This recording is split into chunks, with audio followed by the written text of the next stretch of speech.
Far too often, sportsmen in the headlines for all the wrong reasons. But a program run out of a converted factory in Newcastle hopes to bring about change.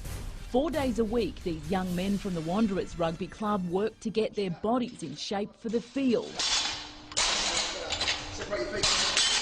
But it's the work off it that's set to be more valuable. That players that excel off the field can achieve greatness on it.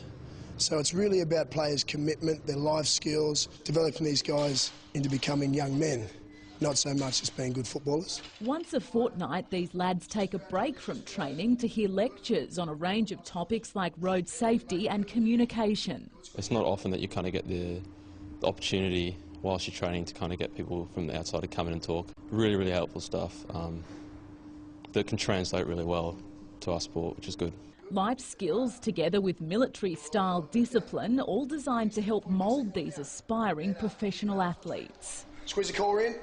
Nice, don't fully extend, use your heels. If they're 1 minute late to a session, if they've forgotten their drink bottle, their towel, they're done. There's no use. If they miss one session, they're gone. And these kids have got lives, they've got school, mum and dad drop them off.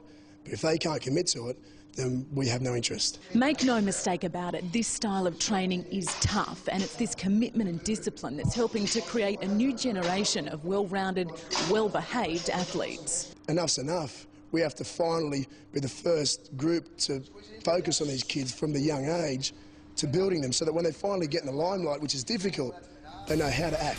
Kate Haberfield, NBN News.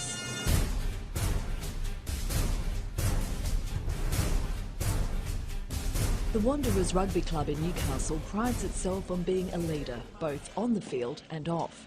Here, 17 to 23-year-olds are taking part in what's called an accelerated development program, helping them find balance in both body and mind. It's a holistic program that covers their strength and conditioning, nutritional advice, life skills training, but the other aspect to it is the structure around it.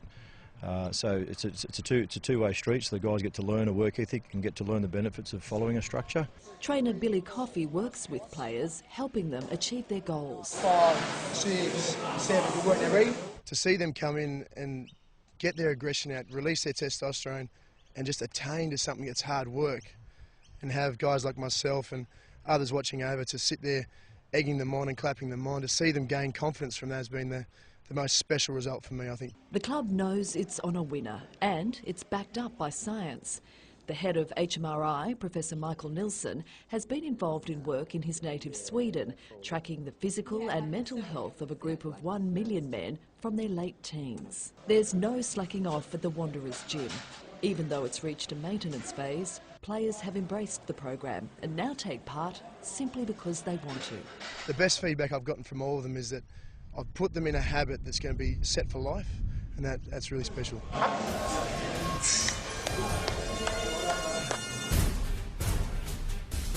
There's a trophy for a worthy cause that's up for grabs. The Headspace Cup is in its inaugural year between the two clubs, with the winner determined by the aggregate score over all 4 grades. It's a great initiative for both clubs to just get involved and get behind youth mental health. The main objective behind it is to make sure that the young men realise that talking about and expressing and seeking help in that area is okay. It's not a weakness.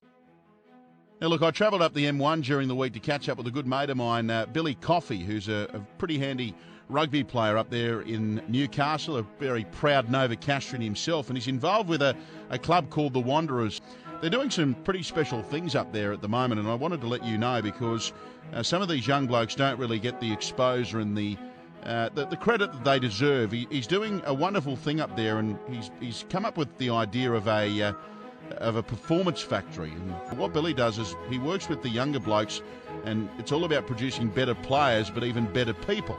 And it's coached and organised by the famous Todd Loudon, who some may know was involved in the Super Rugby circuit. It's what Australia really needs in country rugby, and I've been whinging and banging on the door of the ARU for a long, long time to start doing something like what Billy and Todd are doing up there at Newcastle with the Wanderers. So, Bill Pulver, if you're listening, maybe you should head up to Newcastle and visit the Performance Factory.